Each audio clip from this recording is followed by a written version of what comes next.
I request the Minister for Agriculture to move the resolution.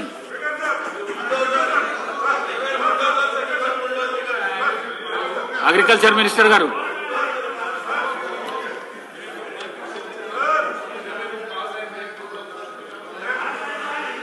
Adhyaksha,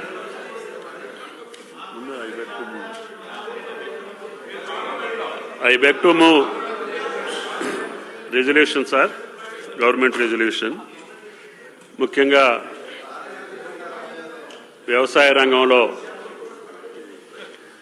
రైతులు అదేవిధంగా వాడుతున్నటువంటి పారాక్యాట్ dichloride 24% అనే ఒక రసాయనం అత్యంత విషపూరితమైందిగా, ఇది మానవ ఆరోగ్యానికి, జీవ వైవిధ్యానికి, పర్యావరణ సమతుల్యకు తీవ్రమైనటువంటి ముప్పుగా నిలుస్తుంది అధ్యక్ష. ఇది శరీరంలోకి ప్రమాదవశాత్తు కానీ ఉద్దేశపూర్వకంగా తాగిన ఊపిరితిత్తులు, కాలేయం, మూత్రపిండాలు దెబ్బతిని మరణానికి దారితీస్తుంది అధ్యక్ష. దీనికి విరుగుడు లేదు. అనేక దేశాల్లో దీనిపై ఇప్పటికే నిషేధం లేదా కఠిన నియంత్రణలు అమల్లో ఉన్నాయి అధ్యక్ష.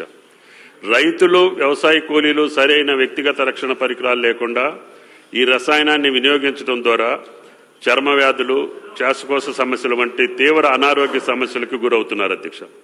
క్షణికావేశంతో ఈ రసాయనం సేవించడం వల్ల తెలంగాణలో అనేక ప్రాణ నష్టాలు చోటు చేసుకుంటున్నాయి. యూరప్ సహా అనేక దేశాల్లో పారాక్యాట్ నిషేధించారు అధ్యక్ష.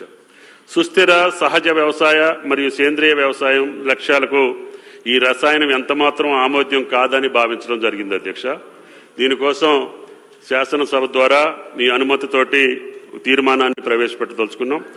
ప్రజల ఆరోగ్య రక్షణ, రైతుల సంక్షేమం, పర్యావరణ పరిరక్షణ మరియు సురక్షిత వ్యవసాయ విధాన అమలు కోసం పారాక్యాట్ డైక్లోరైడ్ 25% SL యొక్క తయారీ, దిగుమతి, నిల్వ, రవాణా, విక్రయం మరియు వినియోగంపై తక్షణం నిషేధించాలి.